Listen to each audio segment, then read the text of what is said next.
사도행전 25장 1절부터 12절, 신약성경 31쪽에 있습니다. 한 목소리로 합독하시겠습니다. 25장 1절부터 12절까지 시작. 베스토가 부임한 지 3일 후에 가이사랴의 예루살렘으로 올라가니 대제사장들과 유대인 중 높은 사람들이 바울을 고소할 때 베스토의 호의는 바울을 예루살렘으로 옮기기를 청하니 이는 길에 왜곡하였다가 그를 죽이고자 함이더라. 베스토가 대답하여 바울이 가이사랴에 구리된 곳과 자기도 멀지 않아 떠날 것을 말하고 또 이르되 너희 중 유력한 자들은 나와 함께 내려가서 그 사람에게 만일 옳지 아니한 일이 있거든 고발하라 하니라. 베스토가 그들 가운데서 8일 10일을 지난 후 가이사랴로 내려가서 이튿날 재판 자리에 앉고 바울을 데려오라 명하니 그가 나오매 예루살렘에서 내려온 유대인들이 둘러서서 여러 가지 중대한 사건으로 고발하되 능히 증거를 대지 못한지라.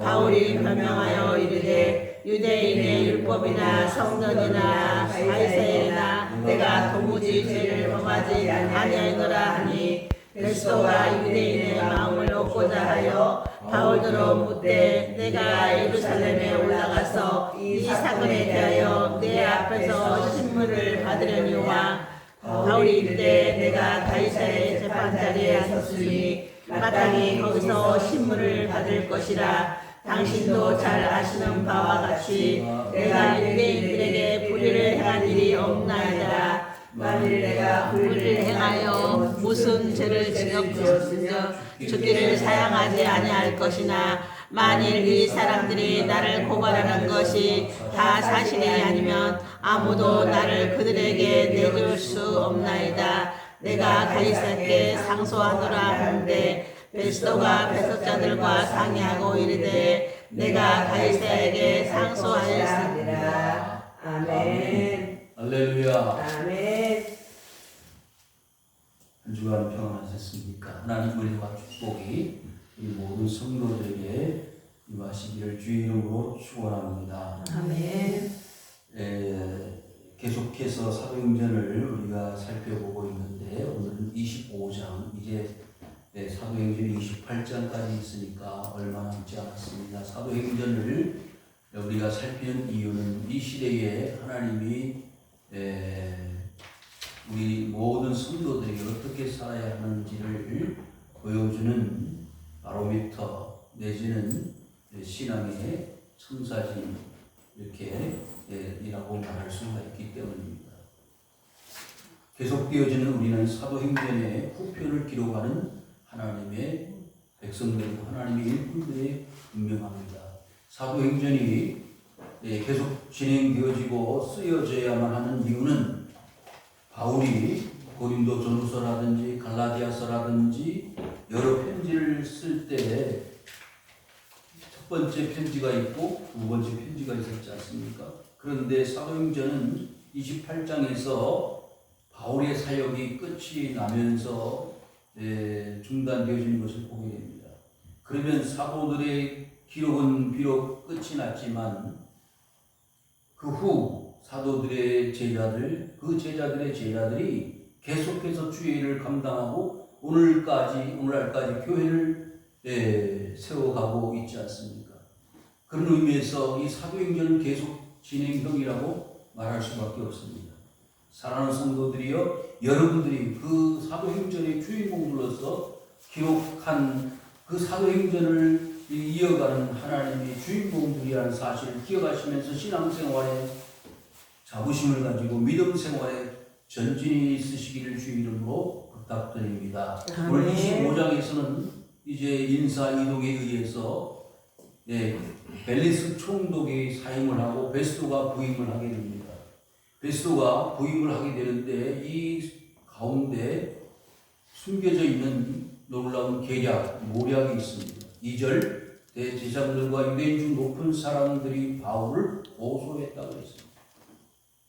24장에서 우리가 살펴본 바와 같이 이 사두개인들과 이 바리새인들이 목적하는 바가 있습니다.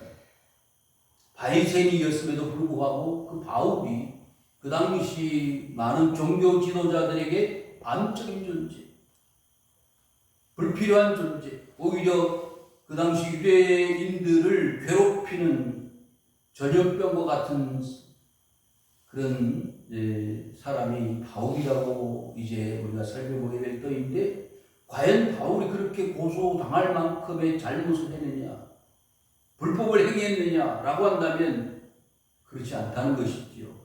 제가 이번 중국 사역을 하면서 이 사도행전이라는 이 말씀이 얼마나 실감나는지 체험을 하게 되었다고 지난주에 이어서 오늘도 말씀드리고 싶습니다.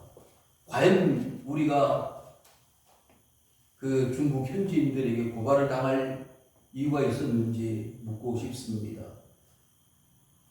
경찰들에 의해서 연행을 당했을 때 우리를 왜 연행을 했느냐 나중에 알고 보니까 그 현지인들 중에 한 사람이 신고를 했다는 거.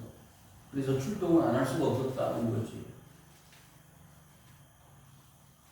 너무나 안타깝고 참 괴로웠습니다. 여러분, 지금 이 상황과 별반 다르지 않습니다. 베스가 펠릭스 총독의 후임으로 부임을 했으면 지금 축하도 하고 나름대로 이제 그 유대인들을 다스리는, 물론 로마로부터 보냄을 받은 지방 행정관이지만은 이렇게 다구쳐서 바울을 고소할 만큼 그런 급박한 상황이 아님에도 불구하고 지금 이 바울을 대적하는 사두개인들과 바리새인들은 목적하는 바가 한 가지밖에 없습니다. 바울을 고소하고 바울을 죽이고자 하는 열망에 지금 혈안이 되어져 있기 때문입니다. 여러분, 그 당시 로마 사람들이 갈릴리 유대 지역, 팔레스타인 전 지역을 지배하는 그런 통치, 식민지화에 있는 상황에서 별로 달갑지 않고 환영할 만한 일은 아니지만 그럼에도 불구하고 하나님은 하나님 없이 사는 그 백성들을 향하여 하나님, 그리스도 예수, 이제 이 땅에 오실 그리스도 예수를 믿고 하나님의 뜻을 헤아리고 하나님의 말씀대로 살아야 한다는 그 당위성을 우리에게 보여주시는데, 오늘 이 말씀 가운데서 어떻게 하나님이 그것을 보여주시는지 우리가 살펴볼 필요가 있습니다. 자, 이 사도행전, 마태복음 이 8장에서나 누가복음 7장에 보시면은 이 로마로부터 보냄을 받은 그 당시 집정관들이나 총독이란 여러 사람들이 유대인들을 괴롭히고 식민지의 독재 정치를 한 것만은 아니었습니다. 그 중에서도 대표적인 사람들이 있는데 누가복음 7장에 보시면은요, 그 백부장 이름이 나오진 않지만 7장 5절, 누가복음 7장 5절 한번 보시면 이런 말씀이 있습니다. 그가 우리 민족을 사랑하고 또한 우리를 위하여 회당을 지었나이다. 백부장이 있었는데 그 백부장의 하인이 이제 병들어 죽게 되었을 때에 놀라운 것은 그 당사자가 아닌 유대인들 중에서 지도자였던 장로들이 오히려 그 사실을 알고 백부장에 예수님께 가가지고 백부장의 그 아픈 부분, 이런 어려운 문제를 해결해 줄 것을 요구하게 된다는 것이죠. 그러니까 이 백부장은 민족을 사랑하는, 유대 민족을 사랑하는 사람일 뿐만 아니라 회당을 지어주기까지 관심과 배려를 가지고 있었던 훌륭한 사람이었습니다. 그래서 모든 유대인들이 오히려 인정을 하고 칭송할 만한 사람이었다는 것. 그래서 이방인인 이 백부장이 뭐라고 말씀하시죠? 말씀되어져 있죠? 여기서 말씀만 하시면 집에 있는 내 종이 낫겠습니다. 그래서 예수님이 깜짝 놀라셨지 않습니까? 이방인인 이 사람이 어떻게 이런 믿음을 가지고 있었는가? 그래 칭찬을 하시면서 내 종이 나았다. 그 말씀한 그 시간에 집에 있었던 하인이 나았다는 이야기를 우리가 알고 있습니다.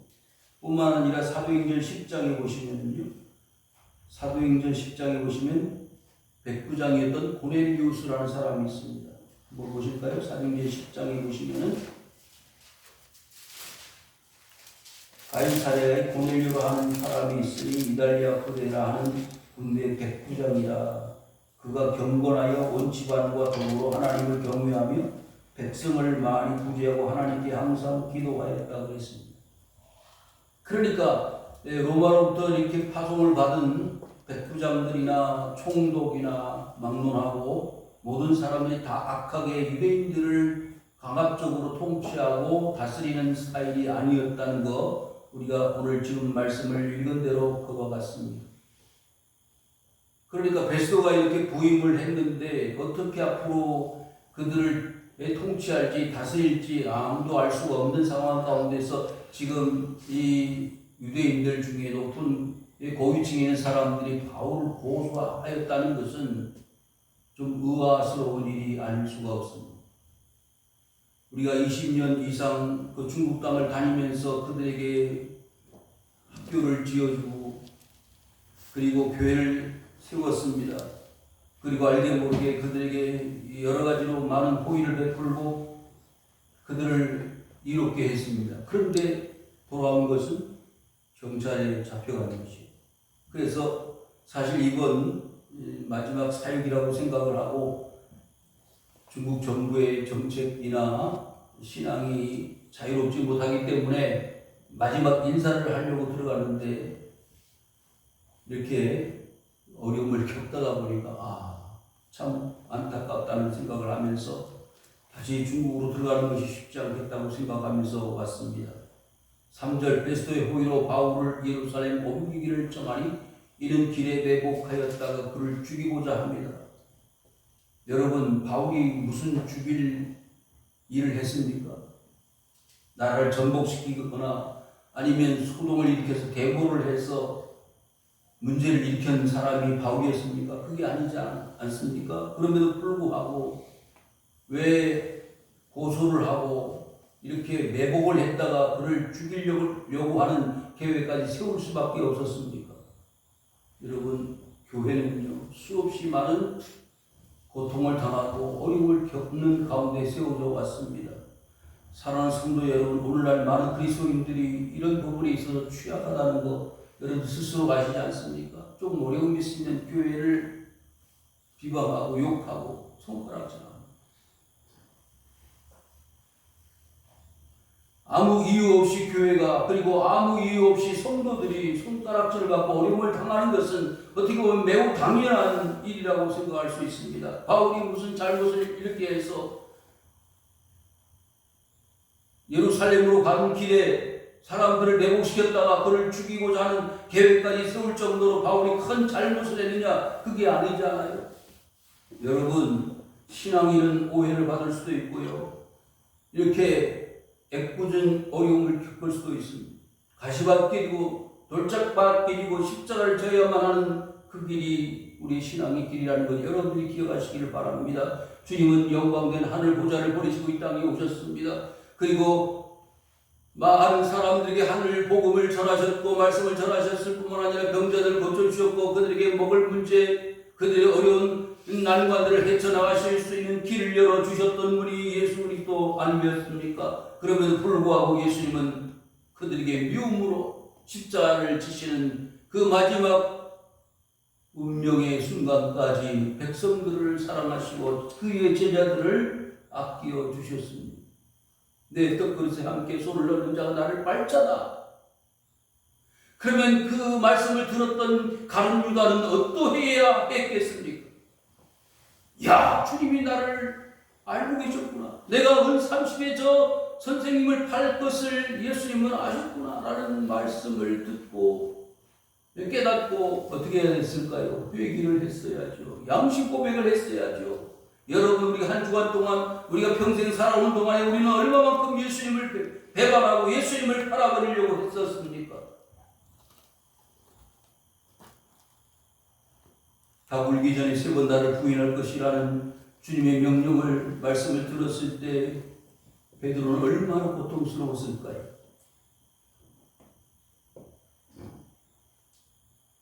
닭 울음소리와 함께 밖으로 나가서 통곡을 하면서 울었던 그 베드로의 모습을 우리가 보면서 여러분, 우리의 삶은 그리스도 예수를 알지 못하고 바울이 과거에 이름이 뭐였죠? 사울이었지 않습니까? 사울이었을 때는 오히려 예수를 믿는 사람들 잡아다가 대제장들이 넘겨주는 앞잡이 역할을 하면서도 그는 당당했습니다. 그것이 잘못이고 죄악인 줄 몰랐습니다. 그런데 그리스도 예수를 사도행전 9장에서 우리가 이미 살펴본 바와 같이 사울아 사울아 어찌하여 나를 박해하느냐, 나는 내가 박해하는 예수라고 하는 음성을 들었을 때 그의 삶이 완전히 달라지지 않았습니까? 여러분, 우리의 삶은 이와 같이 그리스도를 알지 못하는 삶에서부터 그리스도를 아는 삶으로 우리는 삶의 전환이 있어 왔습니다. 회개가 있었습니다. 그리스도 예수를 우리는 이제 참 구주로 섬기는 하나님의 백성들이 되었습니다. 바울이 지금 가는 길을 보십시오. 얼마나 고통스럽고 괴로운 길입니까?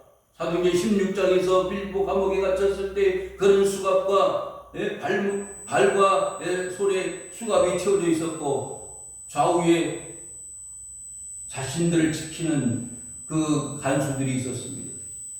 그럼에도 불구하고 그 가운데 찬송과 하나님 앞에 기도하는 가운데 옥문이 열려졌다고 하지 않았습니까? 자유를 얻었습니다. 사랑하는 성도 여러분, 그 고통과 괴로움 속에서 그들은 자유를 누리게 되었고 오히려 빌립보 감옥의 간수의 가정을 복음화시키는 역사를 이루었습니다. 난 12시 반에 연행이 되어져서 그 다음 금요일날 새벽 2시 반에 그 경찰서를 나오면서 하나님의 역사를 보았습니다. 과연 이 경찰서를 자유롭게 나갈 수 있을까 하는 생각으로 두려움에 떨었습니다. 우리 6명의 목사님들, 장로님께서 얼굴에 불안함이 떠나지 않고 10시간 동안 아무것도 하지 못하고 한국 사람끼리 서로 대화도 나누지 못하고 화장실 갈 때 경찰이 동행을 하면서 우리를 힘들게 했습니다. 그랬는데 하나님은 그들의 마음을 감동시켜 주셨습니다. 거기 현지 사역자가 솔직하게 고백을 했어요. 저 사람들이 뭐하러 왔느냐? 우리를 위해서 왔습니다. 우리를 위한 게 뭐냐? 우리 교회를 세워주었습니다. 그리고 우리에게 먹을 것을 주었고 돈을 주었고요. 그리고 선교비를 보내 20년 동안 우리를 말씀으로 양육해서 가르쳐준 사람들입니다. 그게 무슨 잘못입니까? 그 조선족 사역자가 그 책임자 되는 종교국장한테 이야기를 했더니 참 훌륭한 사람들이라고 감동을 하더라는 거예요. 그래서 시진핑 정부에 대해서 뭐 반역을 한다든지 또 사입이라든지 이단들이라면 문제가 될 것이지만 그렇게 문제가 될 것이 없다고 하면서 나중에 사이비 이단들이 우리 이 지역에 오면 알려달라고 오히려 부탁을 하더라는 거예요. 사랑하는 성도 여러분, 하나님은요 죽을 위기 가운데서도 고통받는 그 어려움 속에서도 하나님은 역전시켜 주시는 하나님인 줄 믿습니다. 하나님께서는 이와 같이 매복하여서 과연 이 가이사랴에서 예루살렘으로 바울을 호송하는 그런 기회가 되어졌으면 아마 바울은 그 매복당한 군인들로 매복하고 있는 사람들로부터 죽임을 당했을지도 모릅니다. 그러나 하나님은 그렇게 하지 않으셨습니다. 왜? 큰 비전과 꿈과 계획이 있으셨기 때문입니다. 로마로 바울을 보내서 그 로마에서 복음의 폭탄 다이너마이트를 터뜨려야 할 하나님의 위대한 계획을 가지고 계셨기 때문에 아직 그의 생명을 보존시켜 주셔야만 했다는 것입니다. 4절 베스토가 대답하여 바울이 가이사랴에 부유된 것과 자기도 멀지 않아 떠나갈 것을 말했다 했습니다. 아까 사도행전 10장에 가이사랴의 백부장이 이야기를 하지 않았습니까? 그 가이사랴에서 이제 예루살렘으로 올라가겠다는 거예요. 그때에 정식으로 고발을 하라. 또 이르되 너희 중 유력한 자들은 나와 함께 내려가서 그 사람에게 만일 옳지 아니한 일이 있거든 고발하라. 사실 우리가 지난주에 이어서 바울이 고소당한 내용은 성전에 이방인들을 데리고 들어갔다. 그리고 모든 사람들이 옳지 못한 전염병 같은 가르침과 교훈을 주었다라고 하는 이유 때문이었습니다. 그러나 사실 그와 같은 일들을 행하지 않은 것이 증명이 되었습니다. 그리고 그 증거를 대지 못했다고 우리가 이미 알고 있습니다. 왜 그러면 억울한 고소를 당하고 고발을 당하였습니까? 6절 한번 보실까요? 시작. 베스토가 그들 가운데서 살리고 시비를 싫어하는 바이산에 내려가서 이튿날 재판장에 앉아 바울을 데려오라 명하니. 자, 이제 정식으로 가이사랴에서 바울이 재판을 받게 됩니다. 7절 하반절에 뭐라고 했죠? 고발하되 능히 증거를 대지 못한지라. 증거가 없습니다. 근데 사실 저희들은요, 5명, 목사님들 5명, 장로님 한 분인데 증거가 충분했어요. 왜? 여권을 뺏겼거든요. 핸드폰을 뺏겼거든요. 강제로 압수를 당했는데 그 핸드폰에 수많은 증거들이 가득 차 있습니다. 목사 안수 준 거, 설교하는 장면, 중국인들과 같이 사진 찍은 거. 그래서 불법 선교 모의죄, 거기에 해당하는 거예요. 그래서 저보고 그러더라고요. 그 경찰이 묻는데 당신 뭐하러 왔느냐고. 중국 백두산 장백산 구경하러 관광하러 왔습니다. 그럼 누구를 만나러 왔느냐? 관광하러 왔다니까요. 그리고 누구를 만난 사실이 있느냐? 예, 만났습니다. 그 사람 아니냐? 모르는 사람입니다. 처음 만난 건 사실이거든요. 그리고 고급 가방 가지고 왔느냐? 그래서 핸드폰에서 뭐 입생로랑 뭐 삐에르 까르데 이런 가방 가지고 왔느냐? 아, 그런 거 없습니다. 그리고는 그 돈을 얼마나 가지고 왔느냐? 내 지갑에 중국 돈으로 500원 정도 있습니다. 그래서 좀 얼굴이 불안해 보이고 심장이 막 쿵쾅거리고 그러니까 나 지금 몸 상태가 안 좋아가지고 혈압약도 먹어야 되고 좀 쉬고 싶다 그러니까 빨리 조사를 끝내가지고 10분 만에 끝났는데 다른 목사님들은 뭐 1시간 반씩 조사를 받고 그리고 사무실로 올라온 적이 있습니다. 취조실에서 그렇게 취조를 조사를 하는데 낮 12시부터 시작해서 그 다음날 새벽 2시 반까지 조사를 하는데 특별한 이유도 없이 그렇게 오랜 시간 동안 조사를 하는 거지. 사실 증거를 가지고 말한다면 그 증거가 분명했습니다. 불법으로 선교를 했다. 중국에서는 외국인들, 우리 한국 사람을 포함해서 외국인들이 복음을 전할 수가 없습니다. 실정법 위반이 되는 거지. 그러니까 이 바울의 재판은 증거를 대지 못했지만 저희들의 그 조사 받을 때 증거는 분명히 증거가 있어요. 그런데 아니라고 하니까 그 어느 목사님한테 경찰이 그러더라는 거예요. 거짓말하면 천국 갈 수 있느냐. 그래서 그 목사님이 그랬대요. 회개하면 된다. 그런 12시간의 조사를 받고 경찰서 문을 나오는데 얼마나 가슴이 내려왔는지. 아, 살았구나. 물론 외국인이니까 구속을 시키지는 않겠지만 그래도 불안한 거예요. 밥을 시켜줬는데 밥을 먹을 수도 없고 언제나 나갈 수 있나, 한국은 갈 수 있을까 하는 마음으로 시간이 참 가지 않더라고요. 근데 어느덧 시간이 흘러서 새벽이 되는데도 풀어줄 생각을 안 하는데 10시, 11시가 되니까 퇴근들을 한다고 한 사람 두 사람 빠져나가더니 나중에는 그 도와주기 위해서 현지에 있는 사역자들이 들어와서 같이 대화도 하고 그러면서 갑자기 이제 모든 조사가 끝났으니까 나가도 좋다고 사진을 찍는데 여권 한 장 이쪽에 그다음에 핸드폰 이렇게 사진 딱 찍고 내보내주더라고. 아, 중국은 이제 못 오겠구나. 블랙리스트에 다 이미 올라가 있겠지만은 이 사진 때문에 들어오기 힘들겠구나. 그러고서 우리가 금요일날 나왔습니다.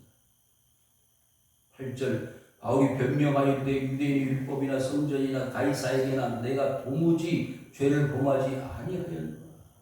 여러분, 사실 중국의 법에 의하면 법을 어긴 것이지만 하나님의 법에 의하면 선교가 무슨 잘못입니까? 복음을 전하는 게 무슨 큰 그렇게 사형을 당할 만큼의 죄가 되겠습니까?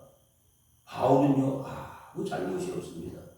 율법을 어긴 일도 없고 성전에서 이방인들과 같이 들어가서 무슨 문제를 일으키는 적도 없었습니다.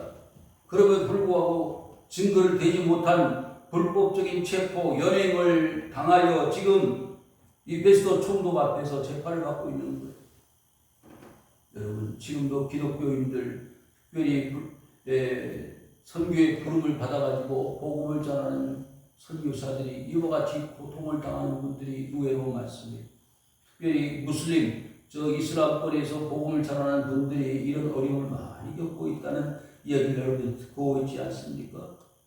아무런 잘못도 없는데 그 나라의 법을 어겼다는 이유 때문에 불법으로 체포를 당하고 구금을 당하는 일들이 왕왕 있습니다. 지금도 러시아의 한국 목사님이 구속되어 있는 분이 있다는 이야기를 여러분이 뉴스를 통해서 보시지 않았습니까? 저는 이번 경험을 통해서 그런 생각을 했습니다. 아, 복음 때문에 조사도 경찰서에서 받은 하나님의 사람이구나 하는 훈장을 받았다고 생각을 했어요. 그때 당시에는 그러더라고요. 한 목사님. 이런 경험이 다 하나님 주신 경험이라고. 그랬더니 한 목사님이 또 그래요. 이런 경험을 두 번 하고 싶지 않다. 여러분, 당사자가 들어오면 그 마음이 이해하리라고 생각을 하는데요. 9절 다 같이 읽겠습니다. 시작. 베스도가 유대인의 마음을 들어올 때 내가 예루살렘에 올라가서 이 사건에 대하여 그 앞에서 신문을 받으니와. 여러분, 두 사람의 모습이 여기서 나타납니다. 하나는 사람에게 인정받으려는 사람, 또 한 사람은 하나님께 인정을 받으려는 사람이 있습니다. 사람에게 인정받으려는 사람은 누굴까요? 베스도 총독이에요. 높은 자리에 있습니다. 자기 마음대로 이 바울을 풀어줄 수도 있고 살려줄 수도 있고 죽일 수도 있는 권한을 가지고 있는 총독이 누구한테? 유대인들의 마음을 놓고자 인기에 영합하는 사람이 바로 이 베스도입니다. 그러나 반대로 바울은 어떤 사람이에요? 하나님 앞에 바로 서려고 하는 사람. 복음으로 모든 사람들을 구원하고 살려내기 위하여 애쓰고 수고하는 사람. 7절 중반절에 뭐라 그랬지? 여러 가지 중대한 사건으로 고발한다. 뭐가 중대한 사건입니까? 복음 전하는 게 중대한 사건입니까? 그렇습니다. 지금 중국 현지에서는요, 외국인이 복음을 전할 수가 없습니다. 주일학교 아이들 없습니다. 교회를 다니려면 적어도 성인이 되어져야 20세 이상 되어져야 한다는 그런 상황입니다. 얼마나 기가 막힌, 여러분 중국이 자유가 있다고요? 자유 없습니다. 뭐에 대해서? 신앙에 대해서. 그래서 목회자가 되려면요, 중국 정부에서 인정을 받아야 해요. 정식 신학교가 있긴 있습니다. 중국 정부에서 운영하는 신학교에 졸업을 해야 되고 신고를 하고 중국에서 인정해주는 그런 자격을 얻은 사람만 목회할 수 있고 교회를 할 수가 있습니다. 그렇지 않은 사람들 다 불법이라고 인정을 하고 체포도 당하고 교회가 문을 닫기도 하고 심지어는 교회를 불지르기도 하고 십자가를 내리고 이런 사실이 지금 중국에서 일어나고 있습니다. 그것이 왜 일어나는 일일까요? 공산주의. 물론 지금은 사회주의라고 말하지만은 공산주의는 기독교를 뭐라고 그러죠? 마약. 한 번 믿으면 정부를 인정하지 않아. 하나님만 봐. 신앙의 자유를 달라. 정부를 넘어뜨리고 반역을 일으키는 사람들이 기독교인이라고 생각하기 때문에 그래서 불을 켜고 그렇게 잡아들려고 하는 못하게 하는 것입니다.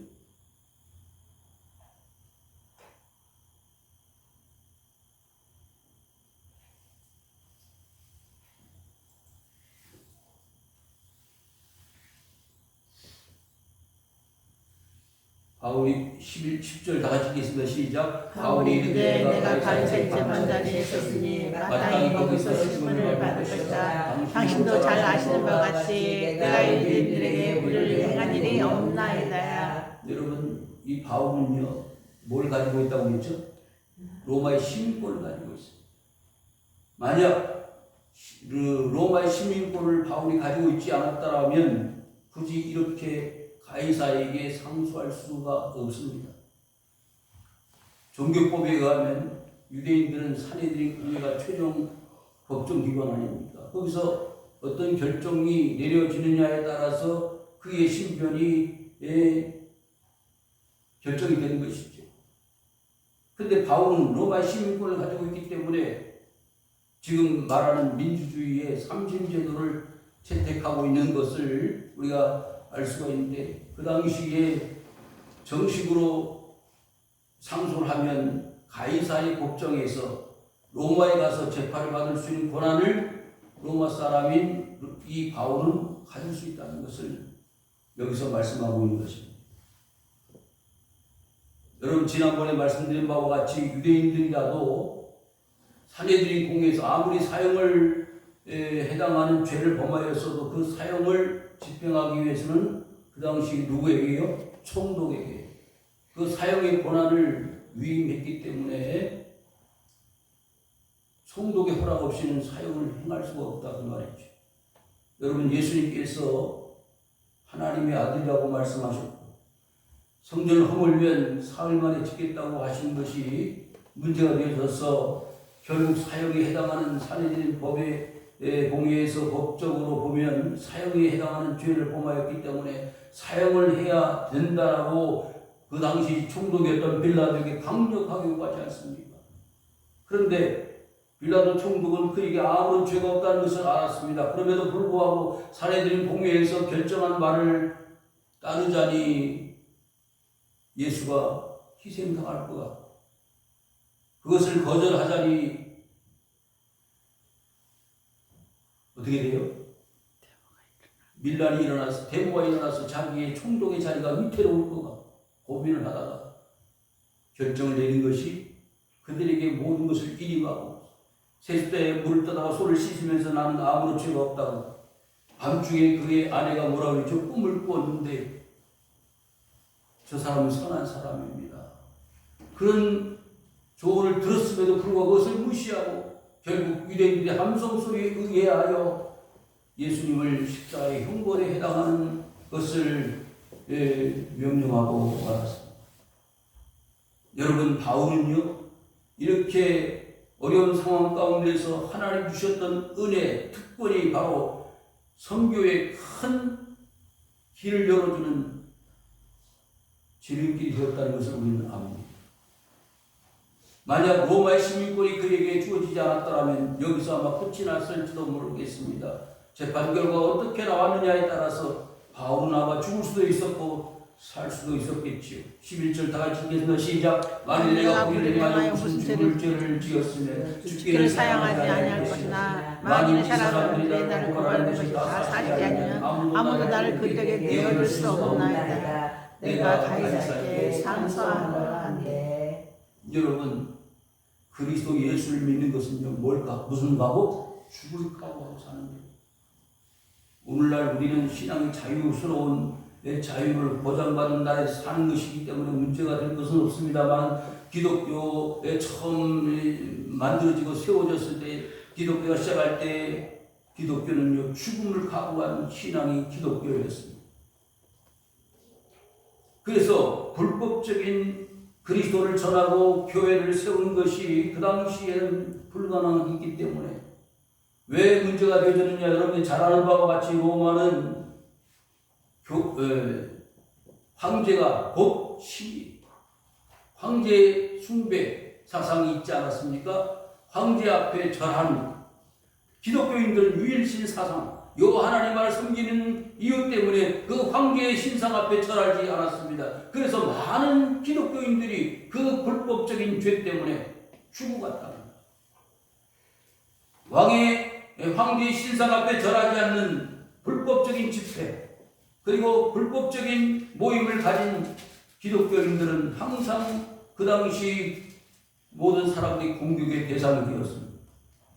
여기 바울이 공격을 당하고 지금 재판을 받는 이유도 그와 같은 차원입니다. 불법적인 모임을 만들고 거기에 대표자가 누구냐? 바울이라는 거예요. 그래서 지금 고발을 당하고 상소를 할 수밖에 없는 상황까지 온 것입니다. 만약 내가 이 고발하는 사람들의 모든 이 고발 내용이 사실이라면 나는 죽을 각오도 되어 있다. 에베소 교회 장로들이 예루살렘을 가려고 할 때에 바울의 길을 막지 않았습니까? 아가보 선지자는 예언하지 않았어요. 어떤 일을 당할지 알 수가 없다. 그래서 예루살렘 행을 계획하고 있는 바울을 만류하고 막지 않았습니까? 사랑하는 성도 여러분, 바울은요, 그런 일들이 있을지라도 나는 죽음 두려워하지 않고 나의 가는 길을, 달려갈 길을 가는 것에 대해서는 나는 조금도 두려워하지 않는다. 사랑하는 성도 여러분, 우리의 길이 바로 바울의 길이고, 우리의 가는 길이 십자가의 길이고, 우리가 가는 길이 예수님이 걸어가신 그 십자가의 길임을 우리는 이해해야 합니다. 그래서 이제 이 바울은 가이사에게 상소한 것 때문에 이제 로마로 가게 됩니다. 결국 하나님의 뜻에 의하여 로마 행을 계획하고 있었던 그 바울의 계획은 그대로 이루어지게 됩니다. 12절 다 같이 읽겠습니다. 시작. 베스도가 베스자들과 상냥을 이르되 내가 가이사에게 갈 것이라 하니라. 여러분, 사람이 계획하고 사람이 뜻을 정하지만 그 속에서 역사하시는 것은 하나님이시다. 아멘. 결국 총독이라든지 여기에 고발자들이 일을 진행해 나가지만 그것을 이루어내시는 분은 하나님이시다. 여기 주인공은 누구예요? 바울입니다. 총독 베스도가 주인공이 아니에요. 고발자들이 주인공이 아닙니다. 비록 죄수의 몸 오해를 받고 고발을 당한 사람 바울이지만 하나님은 그 바울과 함께 하셨습니다. 그리고 그 바울이 로마로 가게끔 만들어내시는 드라마를, 연극을 연출해내신 것입니다. 사랑하는 성도 여러분, 우리는 연극이라고 하는, 영화라고 하는 이 한편에 세상 사는 드라마의 주인공들입니다. 하나님은 우리를 저 하나님 나라 들어가기까지 우리를 이 세상에 사는 동안에 아름다운 연극의 삶을, 영화의 주인공들로서의 삶을 살게 만드신 것입니다. 그를 통하여 하나님의 영광을 받으시기를 원하시는 것입니다. 사랑하는 성도 여러분, 400년 동안 종살이했던 애국을 출애굽하게 하실 때에 하나님은요, 어떻게 하셨죠? 10가지 재앙을 통해서 이스라엘을 자유케 하셨습니다. 얼마나 놀라운 일입니까? 노예, 종들입니다. 그런데 그들을 다스리고 통치하는 애국인들이 주인공이 아니라 그 고통을 받고 압제를 받는 노예들이 하나님의 뜻에 따라서 역사를 하는 하나님의 주인공들이, 그들이 출애굽을 하고 그들이 가나안 땅에 다다라서 하나님 영광 가운데 비록 우상 숭배를 하고 하나님과는 멀어진 삶을 살지라도 하나님 이스라엘 백성들과 함께 하셨습니다. 여러분, 오늘날 믿음의 사람들이 이 세상 살아가면서 얼마나 많은 어려움을 겪습니까? 그 어려움을 겪는 가운데서 진짜 믿는 사람들, 그리스도 예수를 진짜 하나님 뜻대로 믿는 사람들은 고초를 당할 수밖에 없습니다. 시험을 당하고 어려움을 겪을 수밖에 없습니다. 그럼에도 불구하고 하나님 우리를 알아주신다는 거예요. 그럼에도 불구하고 하나님 우리를 지켜주신다는 거예요. 내가 예수 믿는 것 때문에 진리를 말하고, 내가 예수 믿는 것 때문에 거짓말을 할 수가 없고, 내가 예수 믿는 것 때문에 바로 살아야 되는 것 때문에 많은 사람들로부터 오해를 받을 수도 있지만 그것 때문에 하나님은 기뻐하신다는 거예요. 지금 보십시오. 왜 바울은 고발을 당하고 재판을 받습니까? 아무 이유가 없습니다. 잘못이 없어요. 그러면 불구하고 바울은 흑일을 걸어가고 있습니다. 여러분, 우리의 삶이 그와 같습니다. 하나님은 비록 재판을 받고 있는 이 바울의 모습처럼 부자유스럽고 고통스러운 삶을 살지라도 하나님 우리 편에 항상 함께 하십니다. 다 내게로 오라 내가 너희를 쉬게 하리. 우리의 인도자 되시며 우리의 주관자가 되어주시고 우리의 모든 삶을 책임져 주시는 하나님 앞에 여러분들의 삶을 맡겨 주시기를 바랍니다. 그러면 하나님께서 여러분의 삶을 지켜주시고 바울을 승리하게 하신 하나님, 여러분을 승리하게 하실 줄로 믿습니다. 여러분의 질병과 고통, 아픔과 여러 가지 모든 어려움 속에서 절망할 때 하나님 여러분에게 힘을 주십니다. 능력 주시는 거예요. 감옥에서도 자유하게 하셨고, 그리고 이와 같이 재판받는 가운데서 당당하게 죽음을 두려워하지 않고 자신을 변호하는 이 바울의 모습이 우리의 모습이어야 합니다. 내가 불이익을 당하고 내가 고통을 당하고 십자가에 또 예수를 전하는 삶에 조금도 부족함 없이 하나님께 영광을 돌리며 살아가는 성도님들 되시기를 주의 이름으로 축원을 드립니다. 아멘.